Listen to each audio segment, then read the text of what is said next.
तो दोस्तों बहुत सारे लोग इंग्लिश का जानकारी रखते हुए भी इंग्लिश बोल नहीं पाते हैं।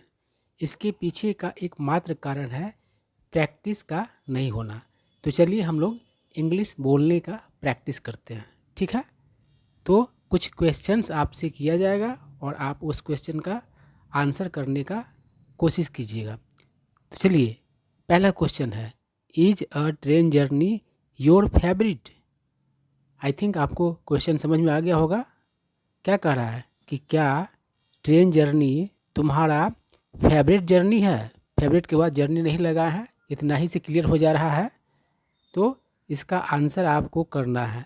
चलिए, एक आंसर क्या आ सकता है, no it's not my favourite, मतलब नहीं, ट्रेन जर्नी मेरा फेवरेट जर्नी नहीं है, ठीक है।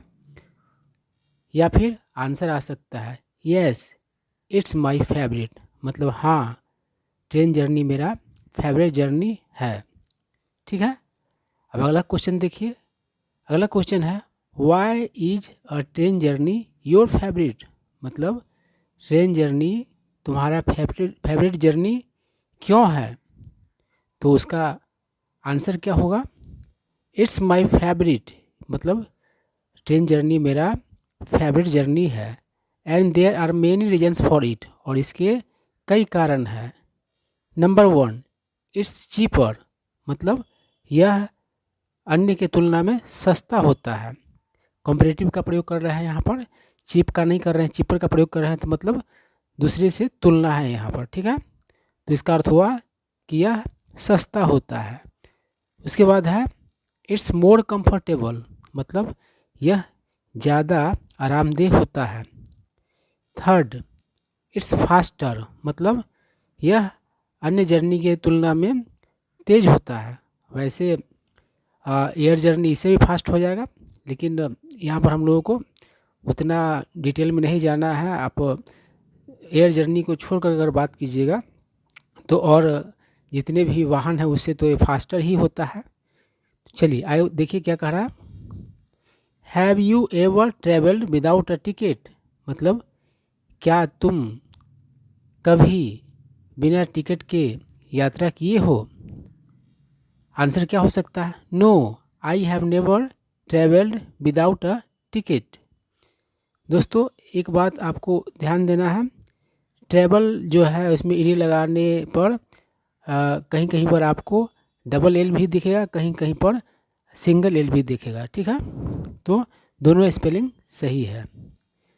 दूसरा आंसर क्या हो सकता है, yes I have travelled without a ticket many times, मतलब हाँ, मैंने बिना टिकट के कई बार यात्रा किया है। अगला क्वेश्चन है, have you ever been caught for travelling without a ticket, मतलब क्या तुम कभी पकड़े गए हो बिना टिकट के यात्रा करने के लिए। एक आंसर क्या है, no I have never been caught for travelling without a ticket, ठीक है। यहाँ पर भी आप देख रहे हैं ट्रैवलिंग में सिंगल एल का प्रयोग किया गया हुआ है, तो डबल एल और सिंगल एल दोनों चलता है ट्रैवल के साथ, ठीक है। एक ब्रिटिश स्पेलिंग है और एक अमेरिकन स्पेलिंग है।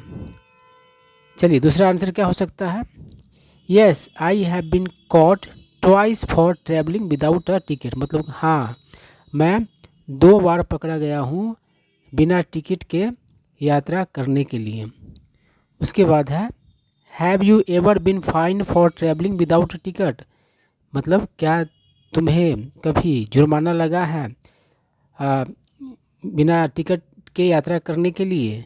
इसका आंसर क्या है, एक, no I have never travelled without ticket, that's why I have never been fine, मतलब नहीं, मैं कभी भी बिना टिकट की यात्रा नहीं किया हूँ, इसी वजह से मुझे कभी भी जुर्माना नहीं लगा है। एक आंसर क्या हो सकता है, yes I have once been fine for travelling without ticket, मतलब हाँ, मुझे एक बार जुर्माना लगा है बिना टिकट का यात्रा करने के लिए। उसके बाद है, शुड वी बी फ्रेंड को पैसेंजर्स ड्यूरिंग जर्नी, ठीक है। तो को पैसेंजर किसको कहा जाता है, सहयात्री, मतलब आपके साथ जो अन्य लोग यात्रा कर रहे होते हैं उन्हें को पैसेंजर कहा जाता है, ठीक है। बी फ्रेंड मतलब होता है दोस्ती करना। तो सेंटेंस क्या कर रहा है, क्या हमें यात्रा के दौरान, यहाँ पर ए का प्रयोग आप कर सकते ड्यूरिंग अ जर्नी। क्या हमें यात्रा के दौरान साथ के यात्रियों से दोस्ती करना चाहिए? अब देखिए एक आंसर क्या है, no we should not be friend को पैसेंजर्स ड्यूरिंग अ जर्नी। यहाँ पर भी ए का प्रयोग आप कर सकते हैं। चलिए आप लोग अपने मन से कर लीजिए, कोई दिक्कत वाली बात नहीं है। तो कह रहा है कि नहीं, हमें यात्रा के दौरान को पैसेंजर से दोस्ती नहीं करनी चाहिए। दूसरा आंसर क्या है, yes we should be friend को passengers to overcome boredom during a journey. Overcome मतलब क्या होता है, किसी चीज़ पर जीत प्राप्त करना, है ना, किसी चीज़ को ख़त्म करना। ठीक, जैसे कि फियर यानी कि डर को ख़त्म करने के लिए आप ओवरकम फियर का प्रयोग करते हैं। उसके बाद है बोर्डम मतलब बोरियत। तो क्या जवाब है, हाँ हमें सहयात्रियों से को पैसेंजर से दोस्ती करना चाहिए यात्रा के दौरान बोरियत को दूर करने के लिए, बोरियत को ख़त्म करने के लिए। चलिए अगला क्वेश्चन क्या है, have you ever been fallen victim to pickpocketing during a journey. अब देखिए फॉल विक्टिम मतलब होता है शिकार होना, है ना, और पिक पॉकेटिंग क्या हो गया, मतलब पॉकेट मारी। ठीक है, तो कह रहा है क्या तुम कभी शिकार हुए हो पॉकेट मारी का यात्रा के दौरान। एक आंसर क्या है, no I have never been victim fallen victim to pickpocketing, मतलब नहीं मैं कभी भी शिकार नहीं हुआ हूँ पिक पॉकेटिंग का। ठीक है, दूसरा आंसर है yes I have once fallen victim to pickpocketing at New Delhi junction, मतलब हाँ मैं एक बार पिक पॉकेटिंग का शिकार हुआ हूँ। कहाँ, तो न्यू दिल्ली जंक्शन पर। ठीक है, यात्रा में आपका स्टेशन सब आ जाता है, इसलिए यहाँ पर एट न्यू दिल्ली जंक्शन मतलब कहा गया है।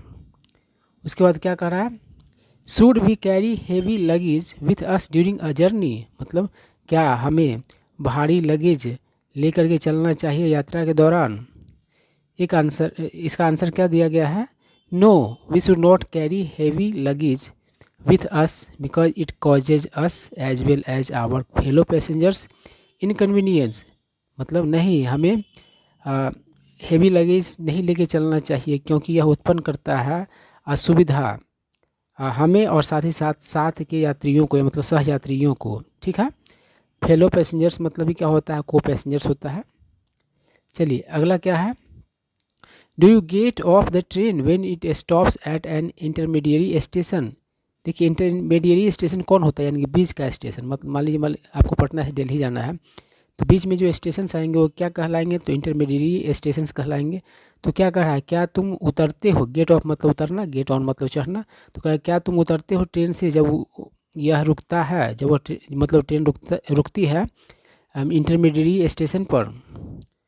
जवाब क्या है, no I don't get off the train until my destination.